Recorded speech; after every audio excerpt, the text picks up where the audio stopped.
Welcome to the channel. This is Geauxgreddy and welcome to the 2020-2021 FIA Nations Race at Dragons Trail Gardens in the Group 4 M4 or Lexux RCF. And Gardens always seems to bring out a lot of close, tight racing, so stick around to check it out. Before we get started, if you'd be so kind as to hit the like and or subscribe, I would greatly appreciate it.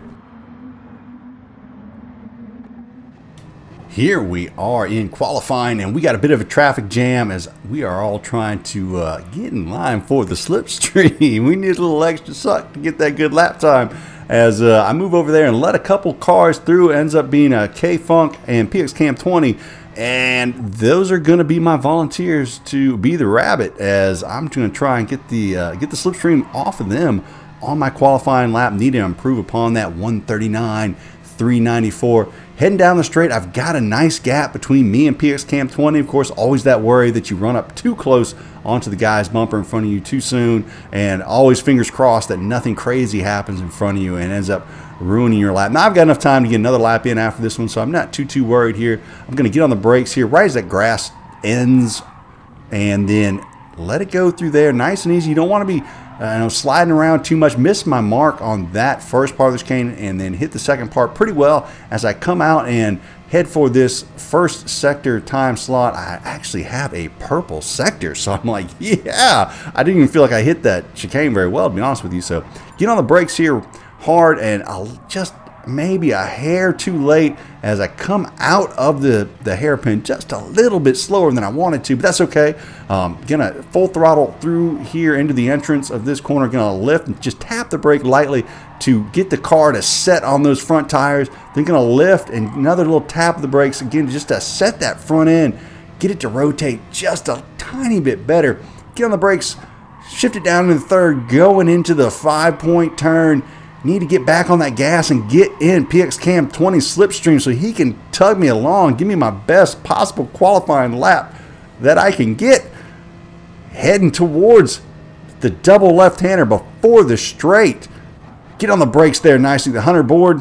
I enter that corner well. I actually catch up to PX Cam 20 there, and I had to back off just a hair. I was a little bit worried that I might slow down the lap, but got a good exit, and I know that I'm in the slipstream, so I know I'm going to pick up some time here as I head towards the finish line, and I cross with a 138.901. So that puts me qualifying in P8. Pretty happy with that. It's a good lobby. I was ranked 10th in the lobby, so not at all upset with coming in here with a P8. You know, some A+ drivers in here, a bunch of drivers that I usually race with, some faster, some slower.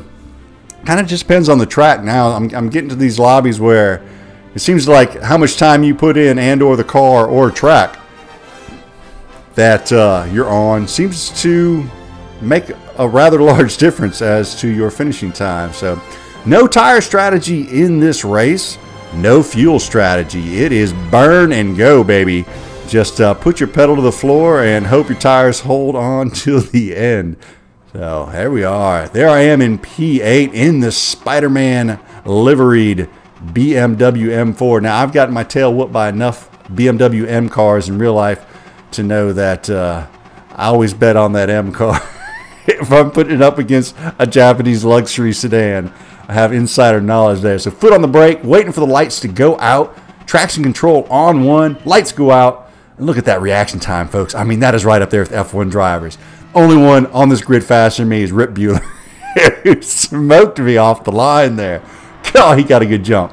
Anyway, so Rip Greddy off the starting line. And I enter this turn a little bit slow here. I wasn't sure how fast to take it because I just forgot. I just hadn't really thought about practicing that first corner too much. So back off a little bit. That kind of gives Gene Fee the inside on me. And you can look there, as we lose one right away at the beginning of the race. So I move up a spot, but I also lose a spot at the same time as Gene 5 is on the inside heading into the hairpin. I do not mash the brake pedal right there. I just kind of ease on here. I want to try and carry some speed to this corner. Didn't do a very good job of it. Came out just a hair slow, and I've got Hookah on my left rear bumper, and I see him kind of backing out in my rearview mirror. I'm thinking he's backing all the way out. He didn't. Got in my corner panel a little bit there, and I thought I left him enough room, but let's look at the replay and see if I did or not. As we go back to that replay, again, heading in that corner, thought he backed out. I moved out, and I don't know. I just didn't think I swung back out that wide, but apparently I did, so apologies to you, Hookah. Really didn't mean to do that. So carrying on here, heading down towards the 5-corner turn here. I don't know what else to really call this, the Pentagon or the something.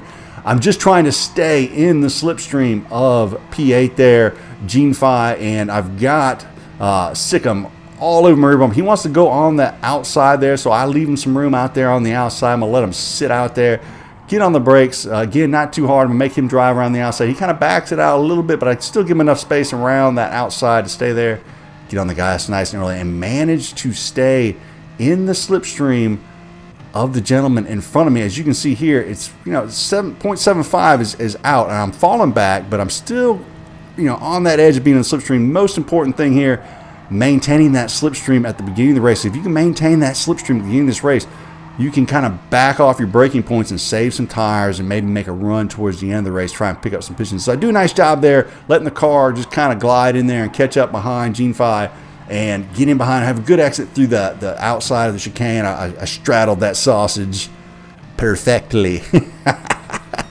Yeah, I don't have a lot of practice, but when I need to do it, I can straddle it. As you can see there. So looking down at my braking there, you can see I'm not mashing the brakes. You can see the ABS is not bouncing up and down, going haywire, trying to save the tires. I know that around lap 7, the tires will be toast if you just absolutely just kill them in these hairpins and the tight corners of this track. So trying to leave a little tire on the old rim there, so at the end maybe I can make up a few positions. We will see.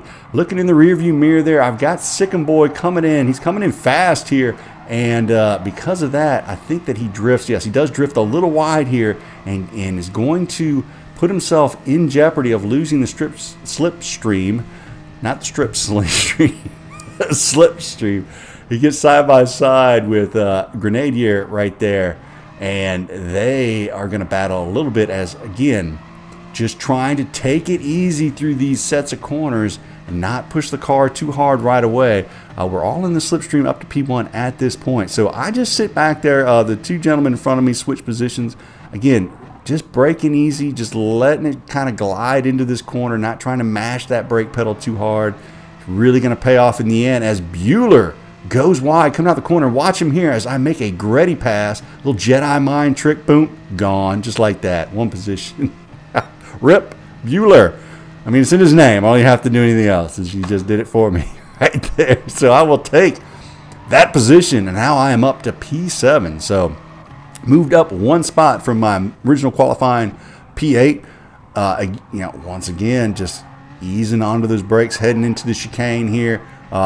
Do pretty good through that corner, ride the sausage ever so nicely there. I've got a really nice run on GABA in front of me. So now I got to make a decision. Do I want to try and hang it around the outside here or just kind of back off? Now I backed off and I just peeked around the outside so I could see my braking point. Wasn't looking to make a move, but GABA goes deep in the braking zone, and I take advantage of that. So looking at the tires there, maybe that helped me a little bit through that section. Having some good tire wear more than halfway through the race. Just little slivers of red there, good sign. So again, just letting it float through these corners, not trying to push it too hard. Try and get right on that bumper of Gene Phi. So if he makes any mistake, I'll be right there to pounce as I'm sitting in P6 on lap 6. Not much left to go. So fast forward all the way to lap 10. Just been hanging out here behind Gene Phi. As you can see, we've closed the gap on Equus Ferrum and Car M in front of us. They have fallen back to us. One of the two, I don't know if they'd gotten some penalties before that, if they were just battling a little bit, but so they've fallen back to us, or we've caught them, one or the other. And we basically have a 5-man race going here as GTCQ Gene Phi just barely goes too narrow on that chicane exit and picks up a half-second penalty. I mean, he just barely missed it. So I see an opportunity there to set him down the inside, unable to make it stick. He goes through the corner nicely now. I was noticing Gene 5 was better than through the hairpin than me the entire race, so I knew it wasn't a good place for me to make a move on him. But I did feel like I could outbrake him in that corner if I absolutely had to. So put that back in the old memory, left it there in case I might need to pull that out on the final lap. And now that he's got the half-second penalty, I'm kind of thinking what I want to do. And I noticed Car M going off, and Equus Ferrum is laying back, so I'm thinking he may have done something. So looking back on the replay, sure did. Equus, just goes a little too deep in there, a little late on the brakes. Hits Car M and sends him off the track. Unfortunate for those two as they were sitting in second and third place, but Equus doing the sportsman thing and hangs back and waits for him. So tip of the hat to Equus for staying back. And man, that sucks for Car M. But anyway, so moving on to the rest of the race here, heading towards lap 10, half a second penalty here, and I'm catching up with him through this double left-hander, and I kind of lay back just a hair. I wanted to stay in his slipstream, but I didn't want to get too close. I don't know what you're thinking, like, why would you want to get too close? Because he's going to get a half-second penalty, and the half-second penalty is right before a long straight, so I'm going to pick up about a second on him, maybe a second and a quarter on him here. So I wanted to lay back just a little bit so that hopefully when I pass him, that him and Gabba would get in a fight behind me. So playing a little gamesmanship here is I don't want to get too close to Gene 5 before we head out of the chicane. So right here is where I'm going to turn it on, do so nicely, come out of the chicane, pass him up easily here, not a problem, and almost perfect there, side by side coming out. The game plan pays off, but unfortunately, Gabba does not have a good hairpin at all. He's the only person worse than that hairpin than me is maybe Gabba. As you see, P1 and P2 are scampering off of the distance, so no real chance for me to pick up a first place or a second place position as we are on the final lap. But I do have to hold off Gene 5 as now I don't know what I'm doing. I'm just driving a little tight right here. It's like all of a sudden I forgot how to lead a race. So taking these corners a little too slowly, I'm like, oh my goodness, what am I doing? So coming out this corner here, he makes a very nice run on me, and I said, well, I know I've got plenty of tire left here. I'm just going to stay on the left side, make him drive it around the outside. So I stay on the inside, force him around the outside. I have plenty of tire, get on the gas. Now looking ahead, P1 and P2 are battling back and forth for that position. As you see CRG 88X coming around the outside of Pooh Bear here in the last two corners on the final lap. Now this is going on in front of us. As they come around the final corner, CRG 88X gets loose, spins out, almost hits the wall. I'm coming around the final corner. We're in third, fourth, and fifth right here. I see CRG 88X coming towards me. I freak out for just a second. He pulls it back together. Now it's just a drag race to the finish line for third, fourth, and fifth. They come out. They're moving out of the slipstream towards the finish line, and I take second place on the last lap from fourth to second. What a race. Outstanding. Saving the tires. Racing within myself pays off as I move up 6 spots from 8th to 2nd. Get 223 points. My highest on the season. Get that clean race bonus. 2 in a row. Hope you enjoyed the race. If you did, hit the like, smash the subscribe, come back and see us. For myself, Geauxgreddy, y'all have a great evening. DJ Clean, take us out of here.